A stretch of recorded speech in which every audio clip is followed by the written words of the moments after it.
আদিবাড়ি বিহার, থাকেন মুম্বাইয়ে। লোকসভার সাংসদ আসানসোল থেকে। এহেন তৃণমূল সাংসদ শত্রুঘ্ন সিনহার আমিষ খাবারের উপর নিষেধাজ্ঞা আরোপের পক্ষে সওয়াল নিয়ে অস্বস্তিতে তৃণমূল। আর এরই মধ্যে আরজিকর কাণ্ড নিয়ে প্রকৃত ন্যায় বিচারের দাবিতে নতুন করে পথে নামার ডাক দিলেন নিহত চিকিৎসকের মা বাবা। এই বছর প্রথম জন্মদিনে ও আমাদের কাছে আর নেই। 3 দিন পর 9 ফেব্রুয়ারি মেয়ের জন্মদিন। অন্যান্য বছর এই দিনটায় পায়েস তৈরি করে অপেক্ষা করতেন ডাক্তার মেয়ের বাড়ি ফেরার জন্য, কিন্তু এবার তছনছ হয়ে গেছে সবকিছু। 6 মাস আগে এরকম একটা 9 তারিখে কর্মস্থল থেকেই মেয়ের রক্তাক্ত দেহ উদ্ধার হয়েছে। এই অবস্থায় মেয়ের জন্মদিনেই নতুন করে আন্দোলনে নামার ডাক দিয়েছেন আরজিকর কাণ্ডে নিহত তরুণী চিকিৎসকের মা। 9 ফেব্রুয়ারি আমাদের মেয়ের জন্মদিন। ওই দিন আমরা সমস্ত শোক ভুলে তার বিচার না পাওয়ার 6 মাস প্রতিবাদে রাস্তায় থাকব। আমরা দেখেছি গত 9 আগস্ট সমস্ত দেশ তথা গোটা বিশ্ব, জাতি ধর্ম বর্ণ নির্বিশেষে সবাই আমাদের মেয়েকে তারা ঘরের মেয়ে বলে মনে করেছেন। তারা এই 9 ফেব্রুয়ারি প্রতিবাদে রাস্তায় থাকবেন, এটা আমাদের তরফ থেকে বিশেষ অনুরোধ থাকবে আমাদের বৃহত্তর পরিবারের কাছে। আমাদের এখানে রাজ্য পুলিশ যা তদন্ত করেছে, সিবিআই সেই তদন্তের উপর যা সিলমোহর লেগে ওইটাকেই প্রুফ করেছে, সেটা তো ক্লিয়ার জাজমেন্ট কপিতে লেখাই আছে। এবং সেখানে বিচার কোথায় হলো? বাবা মা ডেকেছে, আমরা সবাই যাব। এবং আমি মনে করি যে বিচার এখনও যেহেতু কমপ্লিটই হয়নি, সেক্ষেত্রে আমাদের দেশের মানুষ, রাজ্যের মানুষ সবাই নামবে এবং সবাই সাপোর্ট করবে। ফেসবুকে দেওয়া এক ভিডিও বার্তায় সবাইকে পাশে থাকার পাশাপাশি দুটি বিশেষ আহ্বানও জানিয়েছেন নিহত চিকিৎসকের মা। এই বছর প্রথম জন্মদিনে ও আমাদের কাছে আর নেই। আমরা চাইব 9 ফেব্রুয়ারি সমস্ত সরকারি বেসরকারি মেডিকেল কলেজ, নার্সিংহোম এবং সমস্ত হেলথ ডিপার্টমেন্ট তার বিচার না পাওয়ার 6 মাসের প্রতিবাদের আলো জ্বালাক। এবং আমাদের মেয়ে ফুল গাছ খুব ভালোবাসত, তাই 9 ফেব্রুয়ারি সবাই একটি করে ফুল গাছ লাগাবেন সবার বাড়িতে বা কর্মস্থলে। এই বার্তা আমরা পেয়েছি এবং West Bengal junior doctors front 9 আগস্টের ঘটনাকে কেন্দ্র করে যেভাবে আন্দোলন করেছে, বাবা মার এই ডাকে সাড়া দিয়ে তারাও এই রাজপথে থাকবে, রাজপথে এই লড়াই কন্টিনিউ করবে। ওয়েস্ট বেঙ্গল জুনিয়র ডক্টরস ফ্রন্টেও সুনির্দিষ্ট কর্মসূচি ঘোষণা করবে। আরজিকর মেডিকেলের নিহত তরুণী চিকিৎসককে ধর্ষণ ও খুনের মামলায় দোষী সঞ্জয় রায়কে আজীবন কারাবাসের সাজা দিয়েছে শিয়ালদা আদালত। তবে সিবিআই এর ভূমিকা নিয়ে একগুচ্ছ প্রশ্ন তুলে সুপ্রিম কোর্টে মামলা করেন নিহত চিকিৎসকের মা বাবা।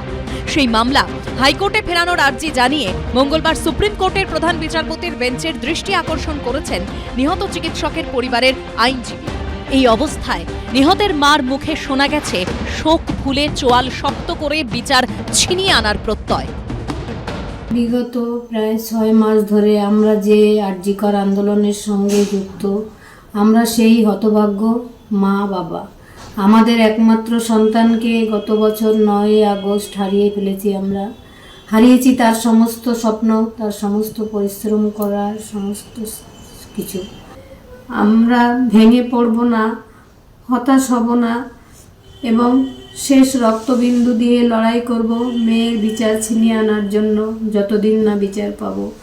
আমাদের এখন বেঁচে থাকার একটাই উদ্দেশ্য, মেয়ের ন্যায় বিচার পাওয়ার লড়াই। আমাদের সাথে আমাদের এই বৃহত্তর পরিবার সবাই সমস্ত আন্দোলনে উপস্থিত থাকবেন, এটুকুই অনুরোধ এই শোকাহত সর্বহারা মা বাবার। নিহত চিকিৎসকের মা বাবা যখন পথে নামার ডাক দিচ্ছেন, তখন আরজিকর কাণ্ডের প্রতিবাদে বুধবার উত্তাল হল ভাঙড় থেকে করুণাময়ী।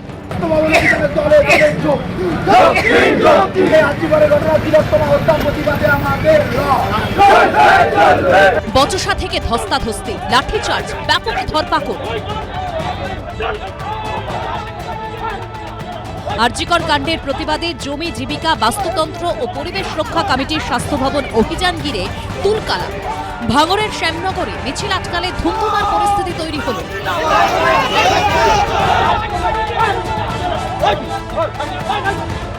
আরজিকর কাণ্ডের তদন্তে কর্তৃপক্ষ স্বাস্থ্য দপ্তরের অপরাধমূলক অবহেলার বিরুদ্ধে জবাব চাওয়ার পাশাপাশি স্বাস্থ্য ভবনের সামনে থেকে গণতান্ত্রিক আন্দোলনের প্রতিনিধিদের গ্রেপ্তারি ও ডাক্তারদের প্রতি প্রতিহিংসামূলক আচরণের প্রতিবাদে এদিন অভয়া মঞ্চের সমর্থনে স্বাস্থ্য ভবন অভিযানের ডাক দেয় একাধিক সংগঠন।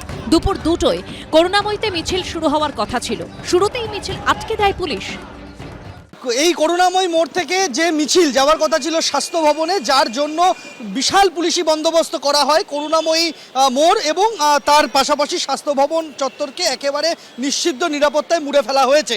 তার বহু আগে, মিছিল শুরু হওয়ার বহু আগে মিছিলে জমায়েত হওয়ার জন্য যারা বিভিন্ন জায়গা থেকে আসছিলেন, মূলত ভাঙড়, পোলেরহাট এইসব অঞ্চল থেকে যারা আসছিলেন তাদেরকে সেই জায়গাতেই আটকে দেওয়া হয়। কয়েকজনকে আটক করেছে পুলিশ। যারা এই প্রোগ্রামের সংগঠক, সেই সংগঠকদেরকে বিভিন্ন জায়গা থেকে আটক করে নেওয়া হয়। এইভাবে মানুষের যে ক্ষোভ, মানুষের যে আন্দোলন, সেটাকে শেষ অবধি আটকে রাখতে পারবে না প্রশাসন। এই আন্দোলন হচ্ছে অভয়াকে নিয়ে, তাদের আমরা সেই সহমর্মিতা জানাচ্ছি। তো সেইটার জন্য মানে এতটা ফ্যাসিস্টিক কায়দা তৈরি রাখা, এটার কোনো মানে হয় বলে আমার মনে হয় না। ভাঙড়ের জমি জীবিকা বাস্তুতন্ত্র পরিবেশ রক্ষা কমিটির স্বাস্থ্য ভবন অভিযান ঘিরে ব্যাপক উত্তেজনা ছড়ায়। পুলিশ দল বলপূর্বকভাবে আমরা একটা অধিকার নিয়ে লড়াই করতে আর্জিকর ইস্যুতে স্বাস্থ্য ভবন যাওয়ার কথা, পুলিশ নানান জায়গায় আমাদেরকে হেনস্থা করছে, গাড়ি আটকাচ্ছে, দালালি করে যাচ্ছে, দালালি করছে। একাধিক জায়গায় ধরপাকড় করে পুলিশ।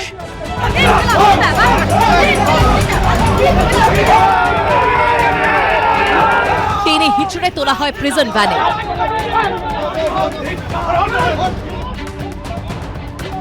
এখানে স্বাস্থ্য ভবনের উদ্দেশ্যে যাচ্ছিলাম, অন্যায়ভাবে 10 জন করে পুলিশ আমাদেরকে গ্রেফতার করে নিয়ে যাচ্ছে, অন্যান্য জায়গা থেকেও আমাদেরকে গ্রেফতার করা হচ্ছে। স্বাস্থ্য দপ্তরকে জবাব দিতে হবে। সেই আরজিকর, সেই দুর্নীতির অভিযোগ। না, প্রশ্ন হচ্ছে, শুনুন, এই দুর্নীতিগুলো সত্যি hats off to the students. আজকে এই ঘটনার সঙ্গে সঙ্গে যে আরও জিনিসগুলো প্রকাশিত হলো, সেই প্রকাশিত হওয়াতে আমরা সবাই জানতে পাচ্ছি যে কিভাবে আপনি বললেন, কিন্তু স্বাস্থ্য দপ্তর কি ঘুমোচ্ছিল যখন 1 বছর 5 মাস আগে ডেপুটি সুপার, অন্য কেউ নয়, তিনি লিখিত অভিযোগ দিচ্ছেন প্রমাণ সহ হোয়াইট কলার ক্রাইমে? সেই জিনিসটা সেখানে যেতে পারেনি এবং মানুষ বিশ্বাস করেছে। ওর পরে বিশ্বাসটা কত খারাপ হতে পারে আজকে দেখা যাচ্ছে। নিশ্চয়ই তো আজকে কালকেই না কবে শুনছিলাম আপনি স্টুডেন্ট বললেন, তার কয়েনের উল্টো দিকটা হচ্ছে যে কন্ডেম করুন স্বাস্থ্য দপ্তরকে। কন্ডেম শুধু না, কন্ডেম করে কি হবে? কন্ডেম তো না, এটাকে দিবেন না। কন্ডেম তো অল্প কথা, অল্প কথা। অল্প কথা। বেশি কথাটা কি? বেশি কথাটাকে যারা করেছে তাদের পরিষ্কার একেবারে পুরো জেলে পড়া। স্বাস্থ্যমন্ত্রী সহ কাকে? স্বাস্থ্যমন্ত্রী? না, মানে আমি বলছি এর একটা ব্যাখ্যা হতে পারে, যে ব্যাখ্যা দেবনারায়ণ দাস থেকে এক স্টেপ এগিয়ে মদন মিত্র দিয়েছেন। আমি দেখাবো, তার আগে দ্রুত আসবো। দেবনারায়ণ দা প্লিজ, আমি এটা সিরিয়াস, আমি বলছি, প্রত্যেকটা আপনি প্রথমে দেখালেন আরজিকরের দুর্নীতি, পরে বিভিন্ন হাসপাতালের দুর্নীতি, স্বাস্থ্য ব্যবস্থার দুর্নীতি, এখন প্রত্যেকটা বিভাগ ধরে ধরে আপনি বলছেন যে এই দুর্নীতি। আমি আপনাকে খুব সিরিয়াস দুটো নোট দিচ্ছি, যে শিক্ষা, স্বাস্থ্য, রেশন থেকে শুরু করে সর্বত্র যে দুর্নীতি কিন্তু আমাদের পশ্চিমবাংলাকে আর্থিকভাবে পিছিয়ে দিচ্ছে। কেন পিছিয়ে দিচ্ছে? নীতি আয়োগের সাম্প্রতিক সদস্যদের রিপোর্ট, তারা যে রিপোর্ট প্রকাশ করেছেন, তাতে দেখাচ্ছেন যে ভারতবর্ষের জিডিপির 10% কন্ট্রিবিউশন একসময় পশ্চিমবাংলা ছিল, আজ থেকে কয়েক বছর আগে। আজকে জিডিপির মাত্র শেয়ার পশ্চিমবাংলায় 5%, অর্থাৎ 5% জিডিপির অল ইন্ডিয়ার কন্টেক্সটে 5% কন্ট্রিবিউশন পশ্চিমবাংলার জিডিপি কমেছে। তাহলে আমার প্রশ্ন হচ্ছে, শিল্প নেই, আপনার কর্মসংস্থান ঠিক মতন নেই। এইরকম অবস্থায় দুর্নীতি আরেকটা সমস্যা আমাদের, যে আমরা আরও দরিদ্র হচ্ছি, আমরা আরও বেশি বেকার তৈরি করছি এবং আমাদের উদ্যোগগুলো কমে যাচ্ছে, যার ফলে ভারতবর্ষের পশ্চিমবাংলায় কন্ট্রিবিউশন ছিল জিডিপির 10%, সেই পশ্চিমবাংলার কন্ট্রিবিউশন কমে 10 থেকে কমে 5% দাঁড়িয়ে। প্রথম কথা হচ্ছে যেটা দেবনারায়ণ বাবু বললেন যে উনি হ্যাটস অফ করলেন টু দ্য ডক্টরস, তাদের জন্য দুর্নীতির কথা আমরা জানতে পারলাম ঠিকই, ডাক্তারদের জন্য হয়তো দেবনারায়ণ বাবু জানতে পারলেন, কিন্তু মমতা বন্দ্যোপাধ্যায় কিন্তু আক্তার আলীর থেকেই জানতে পেরেছিলেন এবং জানতে পেরে সন্দীপ ঘোষের বদলে আক্তার আলীকে সরিয়ে দিয়েছিলেন, প্রথম কথা। 2 নম্বর কথা হচ্ছে আর যে কোনো দুর্নীতির মতো এই দুর্নীতিতেও কিন্তু সরাসরি বাংলার মানুষ দল নির্বিশেষে, তৃণমূল কংগ্রেসেরও কোনো মানুষ যখন চিকিৎসা করিয়েছেন তার শরীরেও জাল ওষুধ ঢুকেছে, তাকেও কিন্তু হচ্ছে ইউজড বায়োলজিক্যাল ওয়েস্ট দিয়ে তাকে ইঞ্জেকশন নিতে হয়েছে। হয়তো চিকিৎসা করতে গেছিলেন জন্ডিসের, হয়তো শরীরে ব্লাড ক্যান্সার বা এইডস নিয়ে ফিরেছেন। তৃণমূলের সমর্থক, তৃণমূলকে ভোট দেওয়া মানুষও কিন্তু। আরজিকর মেডিকেল কলেজে নজিরবিহীন বেনিয়মের অভিযোগ উঠেছিল। দান করা দেহ নয়, মর্গ থেকে ময়নাতদন্তের জন্য রাখা মৃতদেহ নিয়ে চিকিৎসকদের ওয়ার্কশপ করার অভিযোগ উঠেছিল। সেই ঘটনায় এবার আরজিকর মেডিকেলের প্রাক্তন অধ্যক্ষ সন্দীপ ঘোষের বিরুদ্ধে রাজ্য সরকারকে শাস্তিমূলক পদক্ষেপ নেওয়ার নির্দেশ দিল রাজ্য মানবাধিকার কমিশন।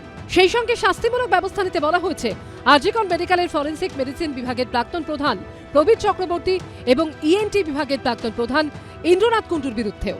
2023-এর 5ই জানুয়ারি আরজিকর মেডিকেলে ইএনটি বিশেষজ্ঞদের সর্বভারতীয় সংগঠনের একটি ওয়ার্কশপ ছিল। সেখানে অপারেশন শিক্ষার সাবজেক্ট হিসেবে মর্গের দেহ ব্যবহারের অভিযোগ ওঠে। মর্গে রাখা 5টি মৃতদেহ নিয়ে চলে হাতে কলমে শিক্ষা। সেই ওয়ার্কশপের জন্য হাসপাতালের অধ্যক্ষের কাছে 6টি টাটকা মৃতদেহ চেয়ে আবেদন জানান ইএনটি বিভাগের তৎকালীন প্রধান। কিন্তু দেখা যাচ্ছে গত 21শে ডিসেম্বর সেই আবেদন ফিরিয়ে দিচ্ছেন ফরেনসিক বিভাগের প্রধান সোমনাথ দাস। তিনি চিঠিতে পরিষ্কার লিখে দিয়েছেন ময়নাতদন্তের জন্য পুলিশের আনা কোনো মৃতদেহ ওয়ার্কশপে দেয়া হবে না। এরপর তাকে বিভাগীয় প্রধান পদ থেকে সরিয়ে দেওয়া হয়। 30 তারিখ ইএনটি ডিপার্টমেন্টের তরফে প্রিন্সিপালের কাছে ফের আবেদন করা হয়। হাসপাতাল অধ্যক্ষ মঞ্জুর করেন সেই আবেদন। টাটকা দেহ দেওয়ার নির্দেশ দেওয়া হয় ফরেনসিক বিভাগের প্রধানকে। দেখা যাচ্ছে সেই চিঠি রিসিভ করেছেন পরবর্তী বিভাগীয় প্রধান প্রবীর চক্রবর্তী। সূত্রের খবর, মর্গ থেকে 5টি দেহ পাঠানো হয় অ্যানাটমি বিভাগে। দান হওয়া দেহের পরিবর্তে ময়নাতদন্তের দেহ নিয়ে চলে অপারেশন শিক্ষা। ওয়ার্কশপের পর 5টি মৃতদেহ ফেরত যায় মর্গে। এরপর সেই দেহগুলি ময়নাতদন্তের পর তুলে দেওয়া হয় পরিবারের হাতে। এখানেই প্রশ্ন ওঠে, ময়নাতদন্তের জন্য রাখা দেহ কি করে ওয়ার্কশপ বা কোনো পরীক্ষা নিরীক্ষার জন্য ব্যবহৃত হতে পারে? যাদের দেহ নিয়ে পরীক্ষা নিরীক্ষা হয় তাদের পরিজনরা মুখ্যমন্ত্রীকে চিঠি লেখেন। তারা জানান এ ব্যাপারে তাদের কাছ থেকে কোনো অনুমতি নেওয়া হয়নি। ঘটনায় স্বতঃপ্রণোদিত মামলা রুজু করে রাজ্য মানবাধিকার কমিশন। তার 2 বছর পর রায় দিল কমিশন। রাজ্য মানবাধিকার কমিশনের নির্দেশনামার 36 নম্বর পৃষ্ঠায় লেখা হয়েছে, ইএনটি বিভাগের প্রধানের আয়োজন করা ওয়ার্কশপে সন্দীপ ঘোষের নির্দেশে পোস্টমর্টেমের আগেই ফরেনসিক মেডিসিন বিভাগের প্রধানের তরফে 5টি মৃতদেহ দেওয়া হয়। দেহগুলির গুরুত্বপূর্ণ অঙ্গে এন্ডোস্কোপ ব্যবহার করে সাইনাস সার্জারির ট্রেনিং হয়েছিল, যার ফলে তথ্য প্রমাণ নষ্ট হয়েছে। 2023 সাল থেকেই অনেক বাড়ির লোক এবং বিভিন্ন দপ্তরের থেকে সরকারের কাছে এবং সরকারের সর্বস্তরে, সেটা স্বাস্থ্য দপ্তর এমনকি মুখ্যমন্ত্রীর দপ্তরেও অভিযোগ জমা পড়েছে। কিন্তু আমরা খুব অবাক হয়ে দেখেছি যে সমস্ত অভিযোগ একেবারেই নিঃশব্দের সাথে কোনো রকম কোনো ব্যবস্থা নেওয়া হয়নি। আমরা অত্যন্ত খুশি যে মানবাধিকার কমিশন এখন অন্তত এটা বুঝেছেন যে আরজিকর মেডিকেল কলেজে মৃতদেহ নিয়ে একটা অন্যায় এবং এটা দুর্নীতির জাল তৈরি হয়েছিল। আশা করব মানবাধিকার কমিশন এটির শেষ বিন্দু অবধি দেখবে, যেখানে যারা এই দুর্নীতির সাথে যুক্ত তারা শাস্তি পায়। পাশাপাশি মানবাধিকার কমিশনের রিপোর্টে বলা হয়েছে, তদন্ত চলাকালীন তৎকালীন অধ্যক্ষ সন্দীপ ঘোষ, ফরেনসিক মেডিসিন বিভাগের তখনকার প্রধান প্রবীর চক্রবর্তী এবং ইএনটি বিভাগের তৎকালীন প্রধান ইন্দ্রনাথ কুণ্ডু মিথ্যা তথ্য দেন। উদ্দেশ্যপ্রণোদিতভাবে ভুয়ো তথ্য দিয়ে কমিশনের তদন্তকে ভুল পথে চালিত করার চেষ্টা করেন এই 3 জন। যাতে কমিশন নিশ্চিত সিদ্ধান্তে পৌঁছতে না পারে তার জন্য এরা বিভিন্নভাবে বাধা দিয়েছেন। পাশাপাশি রাজ্য মানবাধিকার কমিশনের নির্দেশনামায় আরও বলা হয়েছে, ইএনটি বিভাগের তৎকালীন প্রধান ইন্দ্রনাথ কুণ্ডু মৃতদেহ ব্যবহার সংক্রান্ত হাইকোর্ট এবং সুপ্রিম কোর্টের সমস্ত গাইডলাইনকে অগ্রাহ্য করে এই কাজ করেছেন, যা মৃতদেহের মর্যাদা লঙ্ঘিত করেছে। তাদের এই কাজের জন্য anatomy act, transplantation of human organ and tissues act লঙ্ঘিত হয়েছে। আমরা যে 137 পাতার কপি মুখ্যমন্ত্রীকে জমা দিয়ে এসেছিলাম লাস্ট নবান্নে বৈঠকে, সেখানে একথাও উল্লেখ ছিল শুধুমাত্র মানে হিউম্যান রাইটসের কাগজ নয়, সেখানে রোগীর পরিবার যে কমপ্লেনটা করেছিল সেই কপিও ছিল, সেখানে মুখ্যমন্ত্রীকে লেখা রোগীর পরিবারের চিঠি থেকে শুরু করে অনেক কাগজপত্র ছিল, যেখানে প্রিন্সিপাল হেলথ সেক্রেটারিকে হিউম্যান রাইটসের চিঠি ছিল, এগুলো উল্লেখ করা ছিল। এবং এইগুলো নিয়ে ধীরে ধীরে ব্যবস্থা হচ্ছে। এটা একটা আশানুরূপ দিক যে দুর্নীতি, যে কথাটা আমরা বারবার করে বলে আসছি, স্বাস্থ্যক্ষেত্রে দুর্নীতি, সেই প্রশ্নগুলো আবার একবার সোচ্চার হচ্ছে। সন্দীপ ঘোষ, প্রবীর চক্রবর্তী ও ইন্দ্রনাথ কুণ্ডু তিনজনের বিরুদ্ধে কি পদক্ষেপ নেওয়া হয়েছে তা রাজ্য সরকারকে 3 মাসের মধ্যে জানানোর নির্দেশ দিয়েছে রাজ্য মানবাধিকার কমিশন। আমাদের স্বাস্থ্য ব্যবস্থার ক্ষেত্রে যে রেগুলেশনগুলো আনা হয়েছে, যে অ্যাক্টের কথা আপনি বলছেন, এই অ্যাক্টগুলো আনা হয়েছে দ্বিতীয় বিশ্বযুদ্ধের পরবর্তীকালে। দ্বিতীয় বিশ্বযুদ্ধের সময় জার্মানি যে ধরনের মেডিকেল কারিকুলামকে নিয়ে যা ঘটনা ঘটেছিল, এই ধরনের ভবিষ্যতে যাতে না ঘটে এবং এই ধরনের স্বৈরাচারী মানুষের উপর যাতে স্বৈরাচার না হয়, তার জন্যই তৈরি করা হয়েছে। তাহলে সেই অ্যাক্টেরই তারই একটা পুনর্মিলন আমরা আরজিকর মেডিকেল কলেজে এই ঘটনাকে কেন্দ্র করে দেখতে পাচ্ছি। তাহলে স্বাভাবিকভাবে যদি এই স্বৈরাচারের মতন ঘটনা আরজিকর মেডিকেল কলেজে ঘটে, তাহলে অবশ্যই তাকে কন্ডেম করা উচিত, প্রহিবিটেড করা উচিত। তিনজনের মধ্যে সন্দীপ ঘোষ এখন জেলে। অবসরের পর বর্তমানে একটি বেসরকারি মেডিকেল কলেজে কর্মরত রয়েছেন তৎকালীন ফরেন্সিক প্রধান প্রবীর চক্রবর্তী। আর আরজিকরের তৎকালীন এএনটি প্রধান ইন্দ্রনাথ কুণ্ডু এখন বাঁকুড়া সম্মেলনী মেডিকেলের বিভাগীয় প্রধান। ইন্দ্রনাথ কুণ্ডু জানিয়েছেন, এই গোটা ঘটনায় তার কোনো অসৎ উদ্দেশ্য ছিল না। শিক্ষার স্বার্থে পরীক্ষা নিরীক্ষার জন্যই দেহ চাওয়া হয়েছিল, যাতে পড়ুয়ারা শেখে। প্রিন্সিপালের নির্দেশ, বিভাগীয় প্রধান ঠিকমতো নির্দেশ পালন করেছেন কিনা এগুলো তাদের ব্যাপার। তিনি নির্দেশ মতো কাজ করেছেন। মৃতদেহের সম্পূর্ণ মর্যাদা আব্রু বজায় রেখেই পুরো প্রক্রিয়া হয়েছে। উল্লেখ্য, নবান্নে মুখ্যমন্ত্রীর সঙ্গে জুনিয়র চিকিৎসকদের মিটিংয়ে যে 137 পাতার রিপোর্ট দেওয়া হয়, সেখানেও আরজিকরে এইভাবে ময়নাতদন্তের আগেই দেহ নিয়ে ওয়ার্কশপের ঘটনাটি জানানো হয়। স্বাস্থ্য সচিবকে রাজ্য মানবাধিকার কমিশন নির্দেশ দিয়েছে অবিলম্বে সমস্ত মেডিকেল কলেজের অধ্যক্ষ, উপাধ্যক্ষ এবং বিভাগীয় প্রধানের উদ্দেশ্যে সার্কুলার জারি করতে হবে। কোনো হাসপাতালে ওয়ার্কশপ, সেমিনার বা ক্লাসরুমের পঠন পাঠনে ময়নাতদন্তের আগে মর্গ থেকে মৃতদেহ আনা যাবে না। এদিকে এরই মধ্যে নতুন বিতর্ক, মেডিকেল কলেজ থেকে রাজনীতির আঙিনা। বিতর্কে তৃণমূল পরিচালিত কাঁথি পৌরসভার চেয়ারম্যান সুপ্রকাশ গিরি।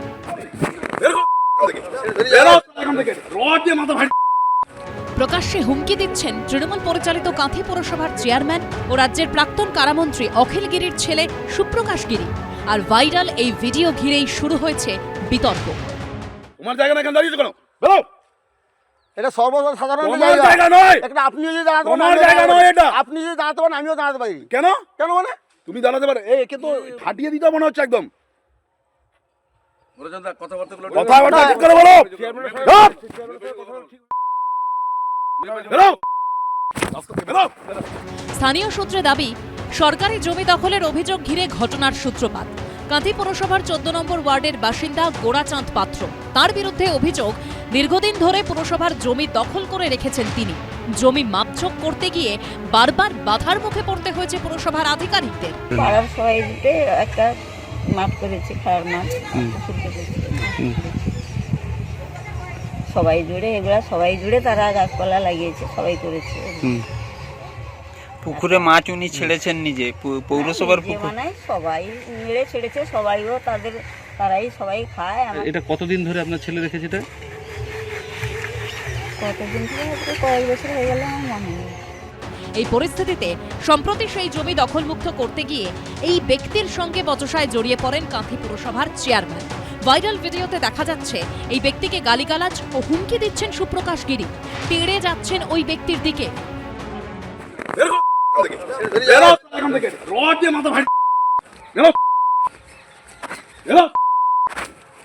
কারো বিরুদ্ধে কোনো অভিযোগ থাকলে সেখানে আইন অনুযায়ী ব্যবস্থা হবে, কিন্তু প্রকাশ্যে এভাবে কেন হুমকি হুঁশিয়ারি দেবেন খোদ পুরসভার চেয়ারম্যান?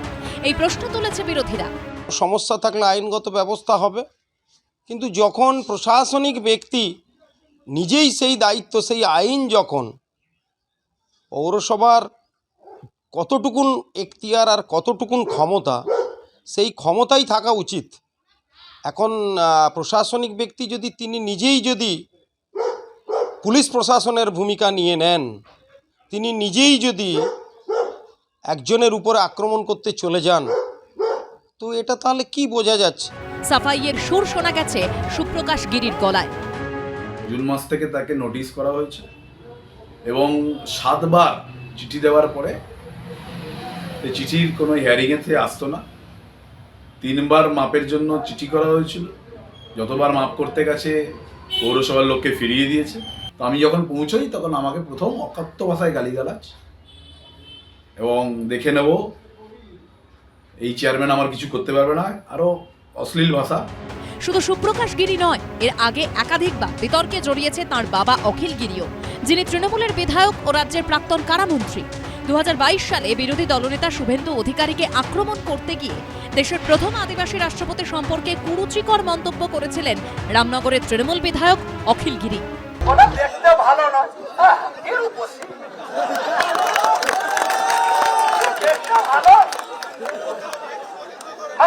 আমরা রূপের বিচার করি না, তোমার রাষ্ট্রপতির চেয়ারকে আমরা সম্মান করি, তোমার রাষ্ট্রপতি কেমন দেখতে বাবা। এই ভিডিও ভাইরাল হতেই দেশ জুড়ে বিতর্ক তৈরি হয়, উত্তাল হয়ে ওঠে রাজ্য রাজনীতি। গত বছর অগাস্ট মাসে বন দপ্তরের জায়গা দখলমুক্ত করতে গেলে সরাসরি এক মহিলা বন আধিকারিককে পেটানোর হুমকি দেন রামনগরের তৃণমূল বিধায়ক।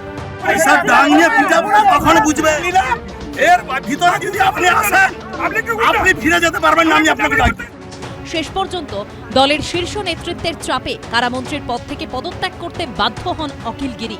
কিন্তু পদ হারিয়েও অখিল রয়েছেন অখিলেই। সপ্তাহ তিনেক আগে কাঁথি সমবায় ব্যাংকের ডিরেক্টর নির্বাচন ঘিরে তৃণমূলেরই আরেক বিধায়কের অনুগামীদের উদ্দেশ্যে বোমা মারার হুমকি দেন তিনি। পাল্টা বিধায়কের অনুগামীদের তরফ থেকে ধেয়ে আসে বিদ্রুপ।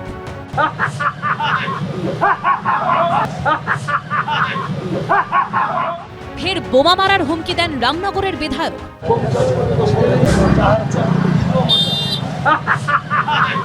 এবার তার ছেলে সুপ্রকাশ গিরির প্রকাশ্যে হুমকি দেওয়ার ভিডিও ঘিরে শুরু হয়েছে বিতর্ক।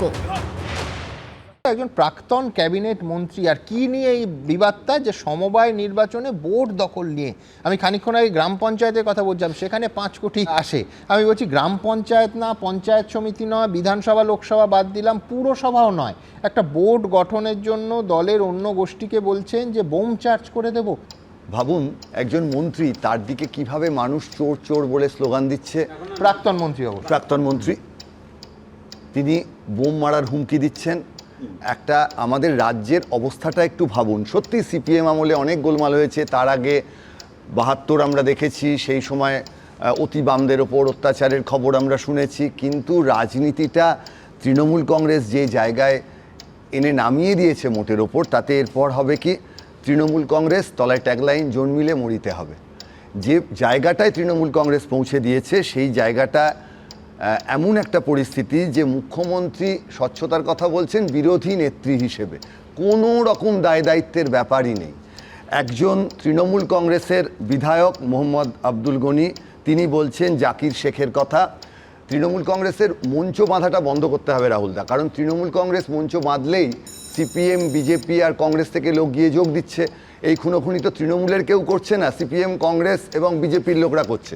ফলে মঞ্চ বাঁধা বন্ধ করলে আপনাদের এই সমস্যাটা কমবে, কারণ মঞ্চ বাঁধলেই এটা হচ্ছে। শিয়ালদা স্টেশনের পাশ দিয়ে যাওয়ার সময় আমাদের হেলমেট পরতে হচ্ছে, মাথায় ঢিল পড়ার ভয় নয়, ঢিল পড়ার পর লোকে যদি তৃণমূল কংগ্রেস বলে দাগিয়ে দেয় তার ভয়। এত মানুষের সমর্থন, এত মানুষ সৎ তৃণমূল সমর্থক যারা ভোট দিচ্ছেন, আর দলটার কর্পোরেটাইজেশনের মাধ্যমে কোনো রকম নিয়মনীতির বালাই নেই, একেবারে ল ইমপ্লিমেন্টিং অথরিটি, তাদের ইনঅ্যাকশান, কোনো রকম কথা শোনা যাচ্ছে না সঠিক কথা। সেই আইনের শাসন, সেটা তৃণমূল কংগ্রেসের সরকার তারা এস্টাবলিশ করতে পারেনি। এখন এরপর বলবেন কেন আপনারা তো বাড়ির থেকে আসছেন, টিভি স্টেশনে এসে এত বক্তব্য রাখছেন, বাড়ি ফিরে যাচ্ছেন। প্রশ্নটা হচ্ছে যে সেটা কিন্তু নয়। তৃণমূল কংগ্রেসের সমর্থকরা এই ধরনের বিপদের মধ্যে তাদের রাস্তায় এরকম একজন প্রাক্তন মন্ত্রীকে এইভাবে লোকে একেবারে যাচ্ছে তাই বলছে, গোটা বিষয়টায় মাথাকে নিয়ে আলোচনা হচ্ছে, এদিকে তৃণমূলের একজনের মাথাটা থেঁতলে যাচ্ছে। এই যে আয়নার সামনে দাঁড়ালে তৃণমূল কংগ্রেস এই মুহূর্তে এই গোটা রাজ্যে নিজেদের কোন জায়গায় প্লেস করতে চাইছে। একটা রাজনৈতিক দল, সোশ্যাল ডেমোক্র্যাট একটা ভাবনা আছে, অনেকগুলো এমপির আসন আছে, এখানে সামনের নির্বাচনে বারবার শুনছি 250 আসন পাবেন, পেয়ে হবেটা কি? এই রাজ্যের কিছু নিম্নবিত্ত মানুষের কাছে কিছু প্রকল্প পৌঁছে দেয়া সত্যি একটা পথ, কিন্তু তার বাইরে চরম দুর্বৃত্তায়ন, এবং তাই নিয়ে কোনো রকমভাবে দলে আলোচনা হচ্ছে না। একটা রাজনৈতিক দল তো আপনাদের, সেই দলটার মধ্যে তো আপনি গিয়ে তো বলবেন যে আচ্ছা এটা কি হচ্ছে, এরকম ভাবে রোজ টেলিভিশন চ্যানেল লোকে বলছে আমাদের দলে কি পদক্ষেপটা কি নেওয়া হচ্ছে, আবার চারটি কথা হবে, আপনাকে সেই একেবারে কোনোভাবে একটা ডিফেন্স করতে হবে, আপনি পেছনের পায়ে খেলতে খেলতে হিট উইকেট হয়ে যাবে, পা উইকেটে ঠেকে গিয়ে, এইভাবে কতদিন চলবে রাহুল দা? কোথাও দাঁড়িয়ে সৌম্যদা এস্টাবলিশ করতে চাইলেন যে এখানে নৈরাজ্য চলছে, অ্যানার্কি চলছে, আইনের শাসন নেই, এত মানুষ এখানে দাঁড়িয়ে এই দলটাকে সমর্থন করছে কি? ছবিটা দেখে তোমার মনে হচ্ছে যে মালদাতে আইনের শাসনের ছবি দেখে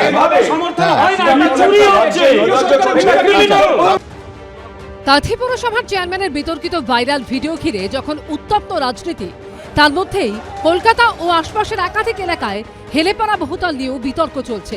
বারবার প্রশ্ন উঠছে, যখন অবৈধ বহুতল উঠছে তখন তৃণমূল পরিচালিত পুরসভা কি করছে, স্থানীয় কাউন্সিলররা কি করছেন, কেন সবকিছু হয়ে যাওয়ার পর যখন বহুতল হেলে পড়ছে তখন পুরসভার টনক নড়ছে, তখন তারা বাড়ি ভেঙে ফেলতে বলছেন। পুরসভা আগে সক্রিয় হলে তো প্রমোটার সাধারণ মানুষকে বোকা বানিয়ে এই ফ্ল্যাটগুলো বিক্রি করে সর্বশান্ত করতে পারতেন না। এই আবহেই এবার পথে নামল কংগ্রেস।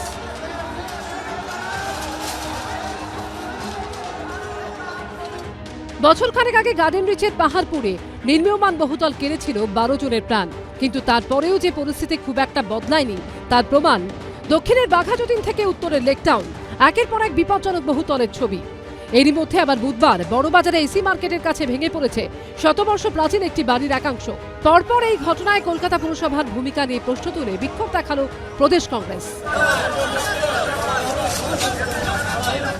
উঠল মেয়র ও পুর নগরোন্নয়ন মন্ত্রী ফেরহাদ হাকিমের পদত্যাগের দাবি।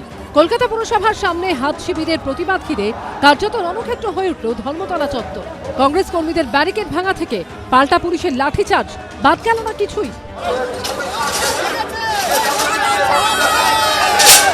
কলকাতা পুরসভার সামনে ধুন্ধুমার পরিস্থিতি, ব্যারিকেড, সেই কলকাতা পুলিশের ব্যারিকেড একেবারে ভেঙে দেন কংগ্রেস কর্মীরা। এই মুহূর্তে কলকাতা পুরসভার সামনে ধুন্ধুমার পরিস্থিতি, ব্যারিকেড ভেঙে কংগ্রেস কর্মীরা কলকাতা পুরসভার দিকে এগিয়ে যাচ্ছে।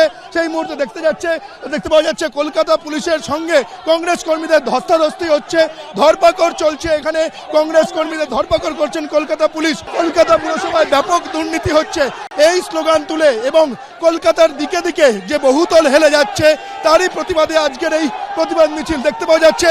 কলকাতা পুলিশের সঙ্গে কংগ্রেস কর্মীদের উত্তপ্ত বাক্য বিনিময়। আমরা ওখানে দাঁড়িয়েছিলাম, পুলিশ লাঠি চার্জ করে দিয়েছে, মেরেছে, পুরো লাঠি চার্জ করেছে। বাস আমার এটাই দোষ, আমরা ন্যায় মাংতে এসেছি ববি হাকিমের কাছে, আমরা ন্যায় এটাই পেলাম কি আমরা মার খাবো।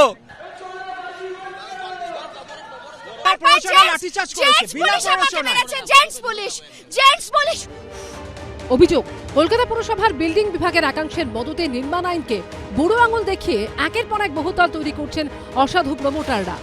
এরই প্রতিবাদে এবার বিধান ভবন থেকে প্রদেশ কংগ্রেস সভাপতির নেতৃত্বে মিছিল করে পুরসভার সামনে গিয়ে বিক্ষোভ দেখালেন দলের নেতাকর্মীরা। কংগ্রেসের মিছিল থেকে উঠল মেয়র ও পুর নগরোন্নয়ন মন্ত্রী ফেরহাদ হাকিমের পদত্যাগের দাবি। পুলিশ ব্যারিকেড করে মিছিল আটকানোর চেষ্টা করলে প্রদেশ কংগ্রেস কর্মীদের সঙ্গে বাধ্য ধস্তাধস্তি, ব্যারিকেড ভাঙলেন হাতের নেতাকর্মীরা। পাল্টা বিক্ষোভকারীদের রুখতে লাঠিচার্জ করতে দেখা গেল পুলিশকে। সব মিলিয়ে প্রদেশ কংগ্রেসের কলকাতা পুরসভা অভিযান ঘিরে তৈরি হলো ধুন্ধুমার পরিস্থিতি। মেয়র ও পুর নগরোন্নয়ন মন্ত্রী ফেরহাদ হাকিমের কাছে ডেপুটেশন জমা দিতে গেলে বিক্ষোভকারীদের পুলিশ বাধা দেয় বলে অভিযোগ করেছেন প্রদেশ কংগ্রেস সভাপতি। এমনকি পুলিশের লাঠিচার্জে তাদের কয়েকজন কর্মী আহত হয়েছে বলেও দাবি করেছেন তিনি। ওরা বলেছে ডেপুটেশন নেব না, ডেপুটেশন রিসিভিং সেক্টরে গিয়ে জমা দিয়ে দাও আমাদের হাতে। কেন? আমাদের ডেপুটেশনে যে কথাগুলো লেখা আছে যে অসাধু প্রমোটার তাকে অ্যারেস্ট করতে হবে, যে কাউন্সিলরের সঙ্গে জড়িত অ্যারেস্ট করতে হবে। কেন বিল্ডিং ডিপার্টমেন্ট এখনো পর্যন্ত দায় নিল না? এখনো বেআইনি বাড়ি তৈরি হচ্ছে, সেগুলো বন্ধ হোক। মেয়র কেন পদত্যাগ করবে না? করে ফেলা উচিত। পুলিশের লাঠিচার্জের পরেই পরিস্থিতি আরো উত্তপ্ত হয়ে ওঠে। এসএন ব্যানার্জি রোড আটকে অবস্থান বিক্ষোভ দেখাতে থাকেন প্রদেশ কংগ্রেস কর্মীরা। আমাদের এখানে শান্তিপূর্ণ অবস্থান ছিল, সেই শান্তিপূর্ণ অবস্থানে আমাদের যারা ডেপুটেশন দেবেন প্রদেশ নেতৃত্বের নাম ঘোষণা করা হয়েছে। আমরা যখন ডেপুটেশন নিয়ে এগোচ্ছি আমাদেরকে আটকে দেওয়া হলো। তখন যখন আমরা ব্যারিকেড ভেঙে যখন যাওয়ার চেষ্টা করলাম তখন ওনারা আমাদেরকে কিছু না বলে আমাদের ওপর লাঠিচার্জ শুরু করলেন। প্রায় 20 মিনিট ধরে অবরোধ চলার পর পুরসভার ডেপুটি মেয়র অতীন ঘোষের কাছে ডেপুটেশন জমা দেন কংগ্রেস কর্মীরা। ওনারা কাকে ডেপুটেশন দেবেন, কিভাবে ডেপুটেশন দেবেন, এটা তো ওনাদের হয়তো কথা বলে নেওয়া আগে থেকে যদি থাকতো কেএমসি কারুর সাথে, তাহলেই আজকে এরকম সিচুয়েশনটা হতো না। ওনারা এলেন, তারপর যখন ডেপুটেশন কে নেবে সেটা নিয়ে কনফিউশন ছিল, তখন ওনারা এসএন ব্যানার্জি রোড ব্লক করে দিলেন, ওনারা পুলিশের গার্ডরেল ধাক্কাধাক্কি করলেন, পুলিশের অ্যাসল্টও হলো। তারপর সাবসিকুয়েন্টলি যখন বলা হলো যে ডেপুটেশন নেওয়া হবে, তারপর ওনাদের একটা প্রতিনিধি দল ভেতরে গেছে। কিন্তু কেন বারবার কলকাতা পুরো এলাকায় বেআইনি বহুতল নির্মাণের অভিযোগ উঠছে? একের পর এক খেলে পড়া বহুতলের দায় এড়াতে পারে কলকাতা পুরসভা? ওনাদের বলুন না যে দুটো আমার পদত্যাগ করতে গেলে ওদের তো মেয়র করতে হবে, তাহলে ওর যে মেয়রের জন্য একটা নো কনফিডেন্স দিক, তাতে ওরা জিতুক, তারপর তো মেয়রের কনফিডেন্স। মেয়রের পদত্যাগ তো গায়ের জোর করে কলার ধরলে হয় না। তাহলে ওনাদের কি ক্যান্ডিডেট আছে? একটা জিরো পার্টি, সে কি বললো তার জবাব দিতে হবে। কোথাও বহুতল হেলে পড়া নিয়ে বিতর্ক, কোথাও বাড়ির একাংশ ভেঙে পড়ায় আতঙ্ক। প্রশ্ন উঠছে প্রশাসনের ভূমিকায়। আর এই আবহে রাজ্য রাজনীতিতে জোরালো হয়ে উঠল আরেকটা নতুন প্রশ্ন, আর তা উস্কে দিল কার্তিক মহারাজের এই মন্তব্য।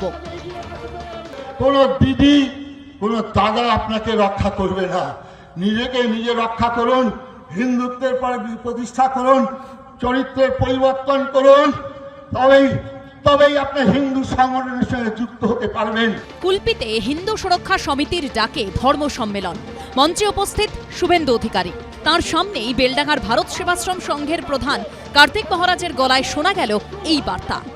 শুভেন্দুদা মাঝে মাঝে হতাশ হন, যদি দিল্লি আমাদের কথা না শোনে, আমরা বাংলার বাঙালি, আমরা নিজেদের পথ চলার পথ পরিষ্কার করে নেব, দিল্লির জন্য আর অপেক্ষা করা যাবে না।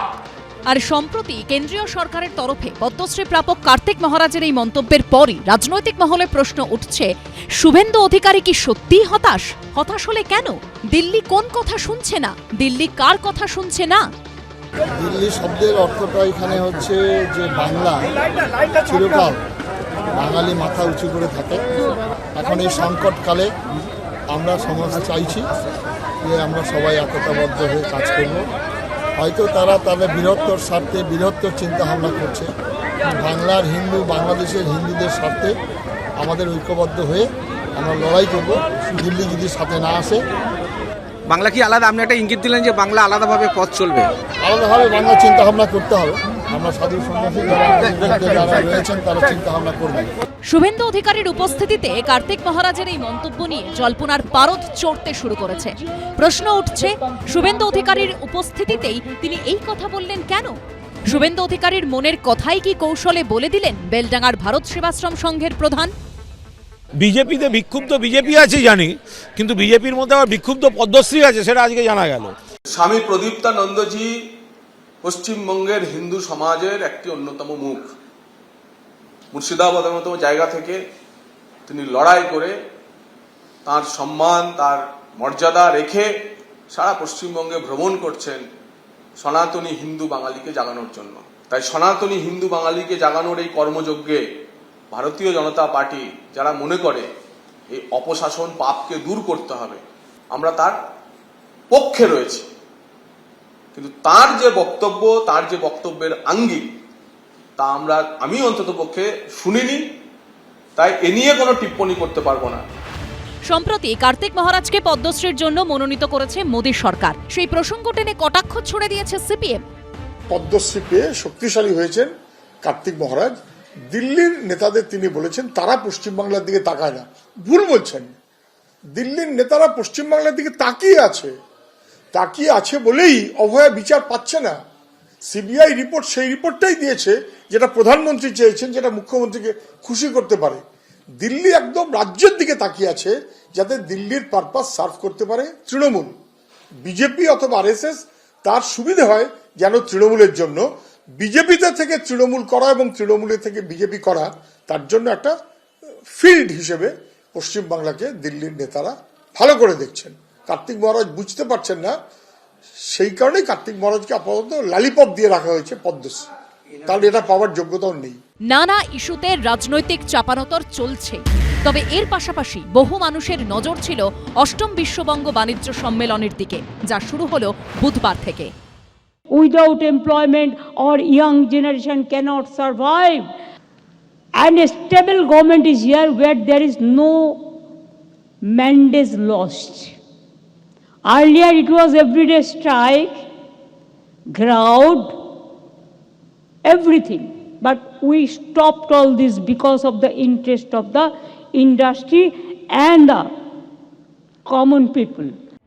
মঞ্চে উপস্থিত মুকেশ আম্বানি, সজ্জন জিন্দল, সঞ্জীব গোয়েঙ্কা, সঞ্জীব পুরী, হর্ষ নেওটিয়া, হর্ষবর্ধন আগরওয়ালের মতো শিল্পপতিরা বুধবার তাদের সামনে এভাবেই বাণিজ্য সম্মেলনের উদ্বোধনী অনুষ্ঠান থেকে শিল্পের জন্য বাংলাকে আদর্শ গন্তব্য হিসেবে তুলে ধরতে বন্ধহীন বাংলার ছবি তুলে ধরলেন মমতা বন্দ্যোপাধ্যায়। তুলে ধরলেন লোডশেডিং সংস্কৃতি বন্ধ হওয়ার প্রসঙ্গ। We have 24/7 power supply. Earlier when other government was in power 34 years, I have seen every time we have to say load shedding, load shedding, load shedding. Now there is no load shedding. 24/7 the power supply. Deucha মাচামি থেকে semiconductor প্রকল্প, তথ্য প্রযুক্তি থেকে পর্যটন, বিনিয়োগের পরিসংখ্যান তুলে ধরলেন মুখ্যমন্ত্রী। From tomorrow it will begin. Everything is ready. Everything is ready. It is coming up. Second largest coal field. And that will create more power. And next 100 years, there will be no power crisis. There will be no power problems. So anybody can take care for this Deucha Pachmi. There are so many countries they are interested, I know. You can talk to my CS because we are already starting our work from tomorrow. The world third largest chip maker is also going to establish a semiconductor facility in Kolkata. And this is expected to garner an investment of rupees 27,000 crore, generating 75,000 IT jobs. Bengal is one of the leading states in the IT sector in the country. At present, we have 2,800 IT companies in Bengal itself. স্বভাব সিদ্ধ ভঙ্গিতে পরিসংখ্যানের সঙ্গে আন্তরিকতার ছোঁয়া মিশিয়ে শিল্পপতিদের মুখ্যমন্ত্রী আহ্বান জানালেন লগ্নির জন্য। Please consider this is your sweet home. Don't forget Bengal. Bengal cannot forget you. Today it is because of your presence it glorifies us. মুখ্যমন্ত্রীর ভাষণের আগে বলতে উঠে বাংলায় শিল্প সম্ভাবনার ভূয়সী প্রশংসা করলেন Mukesh Ambani. Bengal has always been a land of renaissance. Now Bengal is also witnessing a renaissance in economy and business. In 2016, when I first attended this summit, Reliance's investment stood below 2,000 crores. Today, in less than a decade, our investments in Bengal have increased 20 times and we are invested over 50,000 crores of rupees. Mamta Didi, we shall double this investment by the end of this decade. AI ready data center, and that will be ready in the next 9 months. Our motto is Solar Bangla for a Sonar Bangla, and we look forward to contributing with solar energy. রাজ্য পরিচালনায় মমতা বন্দ্যোপাধ্যায়ের নেতৃত্বকে বলিষ্ঠ আখ্যা দিয়ে তার ভূমিকারও প্রশংসা শোনা গেল রিলায়েন্স কর্ণধারের গলায়। Mamta Didi, my heartiest congratulations to you and your government. What a splendid summit you have organized. Each time I come here, and I have come here for every summit from 2016, I think it cannot be better. But you have proved me wrong every single time. This summit is consistently becoming bigger and more prestigious. Bengal under Mamta Didi means business. And Mamta Didi always means business and business from her heart. প্রাক্তন ভারত অধিনায়ক, BCCI president থেকে শিল্পপতি, নতুন ভূমিকায় সৌরভ গঙ্গোপাধ্যায়ও তিনিও উপস্থিত বিশ্ব বাংলা বাণিজ্য সম্মেলনের মঞ্চে ছিলেন জিন্দল গোষ্ঠীর কর্ণধার সজ্জন জিন্দলও। As a group, JSW has always believed in investing for the long term, building assets that drive development, create employment, and power growth. It is with this commitment that I am delighted to announce our next steps of major investments in this state. As we stand here today, we plan to invest into 2 into 800 megawatt power plant in Shalboni with an investment of 16,000 crore rupees. Whenever the state requires additional power, we will be ready to invest another 16,000 crores to double the capacity to 3,200 megawatts. You know, every time I think about Bengal, I compare it with Bombay, with Bangalore, with Hyderabad, whether we are progressing in the same manner, whether we have the same facilities for the youth who live in this part of the world. But I must say that the Honorable Chief Minister gives 100% effort to make sure that we progress in the manner she wants to. I don't understand business so much because I've been born and brought up from the sporting world. But I must say one thing to her, that in a small way over the last 1 year, we've been trying to invest in the state. And the support not only from her, she's a busy lady, she has lots of things to look after, but from the people who work at the office, from the WBITC, from the other departments of the government. The support I have received, and I'm sure many of you have received over the past 1 year, has been phenomenal. And I'm sure as the time goes on, as the state attracts more investment over the years, this support will continue. প্রত্যেকটি শিল্প সম্মেলনের সঙ্গে যে বিতর্ক অঙ্গাঙ্গিভাবে জড়িয়ে থাকে তা হলো শিল্প সম্মেলন থেকে বিনিয়োগ কি আদৌ আসে নাকি চোখ ধাঁধানো আয়োজনই সার, কিন্তু কাজের কাজ কিছুই হয় না। বিরোধীরা বারবার এই দাবি করে, এবারও তার ব্যতিক্রম হয়নি। আর এ নিয়ে এবার বিরোধীদের সরাসরি চ্যালেঞ্জ করলেন মমতা বন্দ্যোপাধ্যায়। আজ পশ্চিমবঙ্গে যে বার্ষিক তামাশা বা সার্কাস হয় তার আসর বসছে। রাজ্য সরকার তার নাম রেখেছে BGBS। পশ্চিমবঙ্গ সরকার আসলে কত বিনিয়োগ আসছে, শিল্প বিনিয়োগ হচ্ছে, তার কোনো তথ্য প্রকাশ করে না। I'm happy to inform you that projects worth more than rupees 12 lakh crore have already taken off. Some people ask, why this business summit?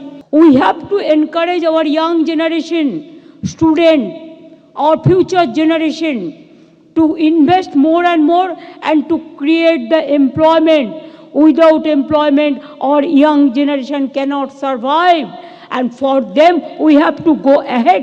বাংলায় শিল্পায়নের লক্ষ্যে নিউ টাউনের বিশ্ব বাংলা কনভেনশন সেন্টারে শুরু হয়েছে ৮ম বিশ্ববঙ্গ বাণিজ্য সম্মেলন। বিদেশি প্রতিনিধি, রাজ্যের শিল্পপতি থেকে শুরু করে হাজির হয়েছেন মুকেশ আম্বানি, সজ্জন জিন্দালরা। আর রাজ্য সরকারের এই মেগা ইভেন্ট ঘিরে রাজনীতিও শুরু হয়ে গেছে পুরোদমে। বিশ্ববঙ্গ বাণিজ্য সম্মেলনের গত 7টি পর্বে কত লগ্নি এসেছে, বিনিয়োগের প্রস্তাব কতটা বাস্তবায়িত হয়েছে, এই সব প্রশ্ন তুলে মঙ্গলবার নিশানা করেছিলেন শুভেন্দু অধিকারী। বুধে বিশ্ববঙ্গ বাণিজ্য সম্মেলন থেকে নাম না করে জবাব দিলেন মুখ্যমন্ত্রী। এখনো পর্যন্ত যে কোটা BGPS হয়েছে তাতে 14-15 লক্ষ কোটি টাকার এগ্রিমেন্ট হয়েছে, 14-15 টাকা ইনভেস্টমেন্ট হয়েছে। দেখতে পাচ্ছেন কোথাও? উল্টো দিকে 2021 সালের পরে ডাবরের কারখানা পালিয়েছে, কেশরাম রেওয়ান বন্ধ হয়েছে, Naihati jute mill, Bhadreswar jute mill, ডানকুনির বিস্কুট তৈরির কারখানা সব বন্ধ হয়েছে। এ টাকা ঝাড়ার জন্য এটা করা হচ্ছে। Today morning also somebody questioned. Only 13-14 rupees were not invested. For them I want to say that projects worth more than rupees 12 lakh crore have already taken off, and the remaining are in various stages of implementation. It is the evidence. I am speaking from the evidence. And don't you think that evidence is better than anything else? প্রতি বছর যে লগ্নির কথা ঘোষণা করা হয় তা কি আদৌ বাস্তবায়িত হয়? কত মানুষের কর্মসংস্থান হয়? প্রশ্ন তুলেছে সিপিএমও। মুখ্যমন্ত্রী গত 14 বছরে 7-8 বার বোধহয় শিল্প সম্মেলনের নাম করে 19 না 20 লক্ষ কোটি টাকার প্রতিশ্রুতি দিলেন। একটা মুখ্যমন্ত্রীর ছবি কেউ দেখাতে পারবেন? মাঝে মুখ্যমন্ত্রী, ডান দিকে শিল্পমন্ত্রী, বাঁদিকে অর্থমন্ত্রী, একটা 1-1.5 হাজার লোকের কাজ হবে একটা কারখানার উদ্বোধন? না। I don't need a clarification from you people who wants to do the politics, but I need the clarification for the common people. বড় শিল্প যে কোনো রাজ্যের মেরুদণ্ড। বাংলায় কি পর্যাপ্ত বড় শিল্প আসছে তা নিয়ে রাজনৈতিক দরজার শেষ নেই।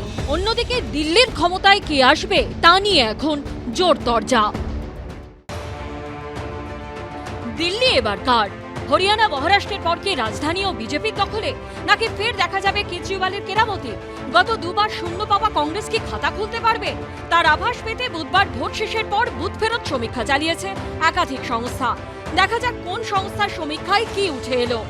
দিল্লিতে মোট বিধানসভা আসন 70টি। ম্যাজিক ফিগার অর্থাৎ একা সরকার করতে কোনো দলকে জিততে হবে 36টি আসনে। লড়াই এবার ত্রিমুখী, আম আদমি পার্টি, বিজেপি এবং কংগ্রেসের মধ্যে।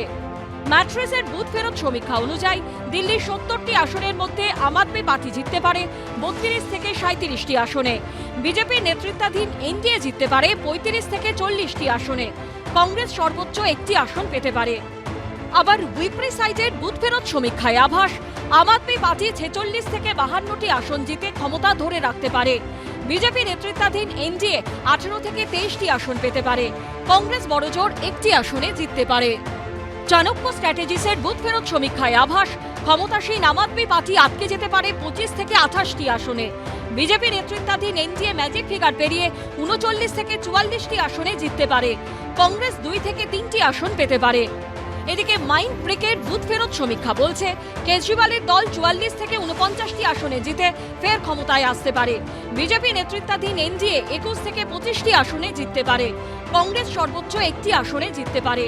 পোল ডায়েরির বুথ ফেরত সমীক্ষা অনুযায়ী কেজরিওয়ালের দল মাত্র 18 থেকে 25টি আসন পেতে পারে। বিজেপি নেতৃত্বাধীন এনডিএ 42 থেকে 50টি আসনে জিতে সরকার গঠন করতে পারে। কংগ্রেস সর্বোচ্চ 2টি এবং অন্যান্য দল একটি আসনে জিততে পারে। পিপলস ইনসাইটের বুথ ফেরত সমীক্ষায় আভাস ক্ষমতাসীন আম আদমি পার্টি এবার 25 থেকে 29টি আসন পেতে পারে। বিজেপি নেতৃত্বাধীন এনডিএ ম্যাজিক ফিগার পেরিয়ে 40 থেকে 44টি আসনে জিততে পারে। কংগ্রেস সর্বোচ্চ একটি আসন পেতে পারে। জেভিসির বুথ ফেরত সমীক্ষায় আভাস আম আদমি পার্টি 22 থেকে 31টি আসন পেয়ে ম্যাজিক ফিগারের আগেই আটকে যেতে পারে। বিজেপি নেতৃত্বাধীন এনডিএ 39 থেকে 45টি আসনে জিতে সরকার গঠন করতে পারে। কংগ্রেস বড়জোর 2টি এবং অন্যান্য দল সর্বোচ্চ একটি আসন পেতে পারে। পিপলস পালসের বুথ ফেরত সমীক্ষা বলছে কেজরিওয়ালের আম আদমি পার্টি মাত্র 10 থেকে 19টি আসনে জিততে পারে। বিজেপি নেতৃত্বাধীন এনডিএ ঝড় তুলে 51 থেকে 60টি আসনে জিততে পারে। পি মার্কের বুথ ফেরত সমীক্ষায় আভাস আম আদমি পার্টি 21 থেকে 31টি আসনে জিততে পারে। বিজেপি 39 থেকে 49টি আসনে জিতে ক্ষমতা দখল করতে পারে। কংগ্রেস সর্বোচ্চ একটি আসনে জিততে পারে। এসএস গ্রুপের সমীক্ষা অনুযায়ী আম আদমি পার্টি 27 থেকে 30টি আসন পেতে পারে। বিজেপি নেতৃত্বাধীন এনডিএ 38 থেকে 41টি আসনে জিততে পারে। কংগ্রেস 1 থেকে 3টি আর অন্যান্য দল সর্বোচ্চ একটি আসন পেতে পারে। ডিভি রিসার্চের বুথ ফেরত সমীক্ষায় আভাস আম আদমি পার্টি 26 থেকে 34টি আসনে জিততে পারে। বিজেপি নেতৃত্বাধীন এনডিএ পেতে পারে 36 থেকে 44টি আসন। অর্থাৎ সবচেয়ে বড় প্রশ্ন হলো দিল্লির বুকে কি এবার বড়সড় চমক দেখা যেতে পারে? গত দুটি বিধানসভা নির্বাচনে আম আদমি পার্টির ঝাড়ু ঝড়ে কার্যত নিশ্চিহ্ন হয়ে গেছিল যে বিজেপি, তারাই কি এবার মোদি শাহের স্বপ্ন পূরণ করে ক্ষমতা দখল করতে পারে? অরবিন্দ কেজরিওয়ালের নির্বাচনী পরীক্ষাগার দিল্লি কি এবার তাকে শূন্য হাতে ফেরাবে? কংগ্রেস কি পারবে শূন্য হয়ে যাওয়া দিল্লিতে খাতা খুলতে? ভোট কাটাকাটি শেষ অবধি নির্ণায়ক হয়ে উঠবে না তো? এইসব প্রশ্নের উত্তর পাওয়া যাবে শনিবার, দিল্লির ফল ঘোষণার দিন। এবিপি আনন্দ।